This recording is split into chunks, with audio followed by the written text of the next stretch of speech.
sword of wisdom. Then, guarding the conquest, remain unattached. 41. Ere long, alas! This body will lie upon the earth, unheeded and lifeless, like a useless log. 42. Whatever harm an enemy may do to an enemy, or a hater to a hater, an ill-directed mind inflicts on oneself a greater harm. 43. Neither mother, father, nor any other relative can do one greater good than one's own well-directed mind. Pupphavagga, flowers. 44. Who shall overcome this earth, this realm of Yama and this sphere of men and gods? Who shall bring to perfection the well-taught path of wisdom as an expert garland-maker would his floral design? 45. A striver on the path shall overcome this earth, this realm of Yama, and this sphere of men and gods. The striver on the path shall bring to perfection the well-taught path of wisdom, as an expert garland-maker would his floral design. 46. Realizing that this body is like froth, penetrating its mirage-like nature, and plucking out Mara's flower-tipped arrows of sensuality, go beyond sight of the king of death. 47. As a mighty flood sweeps away the sleeping village, so death carries away the person of distracted mind who only plucks the flowers. 48. The destroyer brings under his sway the person of distracted mind who, insatiate in sense desires, only plucks the flowers. 49. As a bee gathers honey from the flower without injuring its color or fragrance, even so the sage goes on his alms round in the village. 50. Let none find fault with others, let none see the omissions and commissions of others. But let one see one's own acts, done and undone. 51. Like a beautiful flower full of color, but without fragrance, even so, fruitless are the fair words of one who does not practice them. 52. Like a beautiful flower full of color and also fragrant, even so, fruitful are the fair words of one who practices them. 53. As from a great heap of flowers many garlands can be made, even so should many good deeds be done by one born immortal. 54. Not the sweet smell of flowers, not even the fragrance of sandal, tagara, or jasmine blows against the wind. But the fragrance of the virtuous blows against the wind.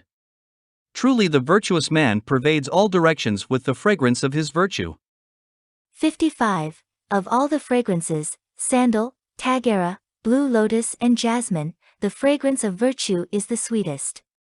56. Faint is the fragrance of tagara and sandal, but excellent is the fragrance of the virtuous, wafting even amongst the gods. 57. Mara never finds the path of the truly virtuous, who abide in heedfulness and are freed by perfect knowledge.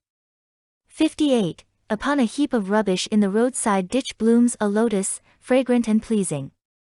59. Even so, on the rubbish heap of blinded mortals the disciple of the supremely enlightened one shines resplendent in wisdom. Pupphavagga, the fool. 60. Long is the night to the sleepless, long is the league to the weary. Long is worldly existence to fools who know not the sublime truth. 61. Should a seeker not find a companion who is better or equal, let him resolutely pursue a solitary course. There is no fellowship with the fool. 62. The fool worries, thinking, I have sons, I have wealth. Indeed, when he himself is not his own, whence are sons, whence is wealth? 63. A fool who knows his foolishness is wise at least to that extent, but a fool who thinks himself wise is a fool indeed. 64. Though all his life a fool associates with a wise man, he no more comprehends the truth than a spoon tastes the flavor of the soup. 65.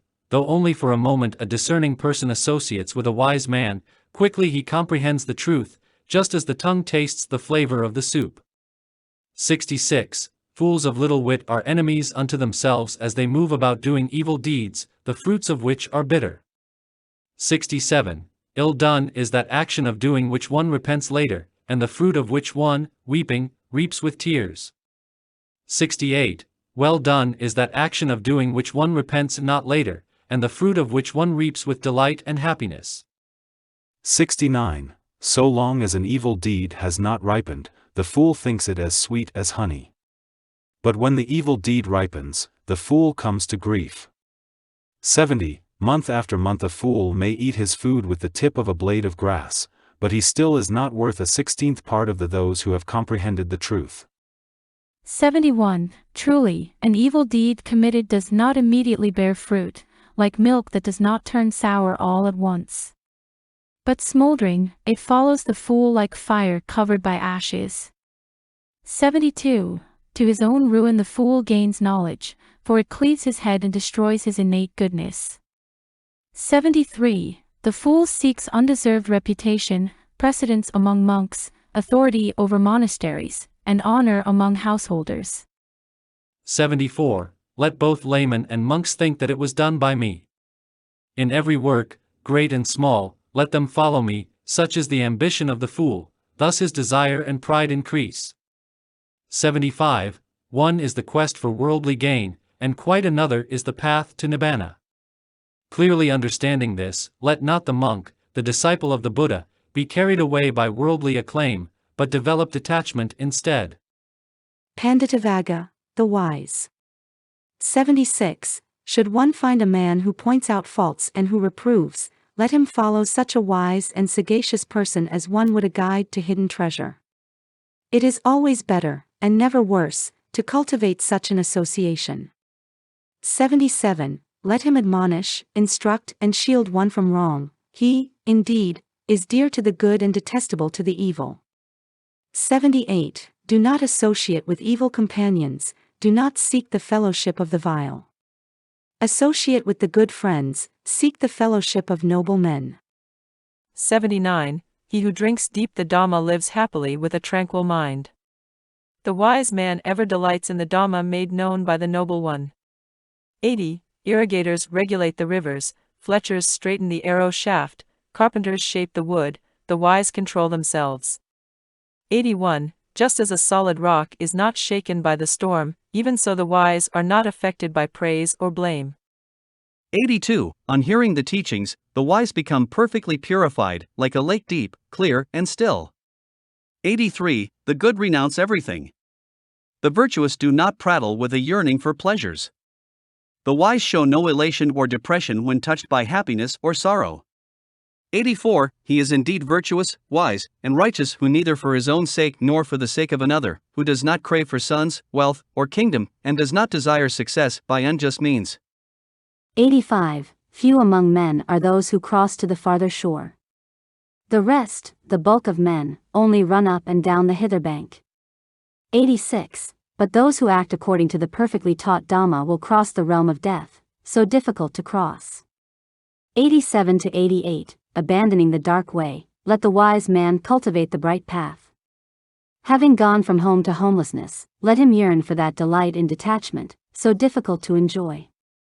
Giving up sensual pleasures, with no attachment, let the wise man cleanse himself of defilements of the mind. 89. Those whose minds have reached full excellence in the factors of enlightenment, who, having renounced acquisitiveness, rejoice in not clinging to things, rid of cankers, glowing with wisdom, they have attained nibbana in this very life. Arahantavagga, the arahant or perfected one. 90. The fever of passion exists not for him who has completed the journey, who is sorrowless and wholly set free, and has broken all ties. 91. The mindful ones exert themselves. They are not attached to any home, like swans that abandon the lake, they leave home after home behind. 92. Those who do not accumulate and are wise regarding food, whose object is the void, the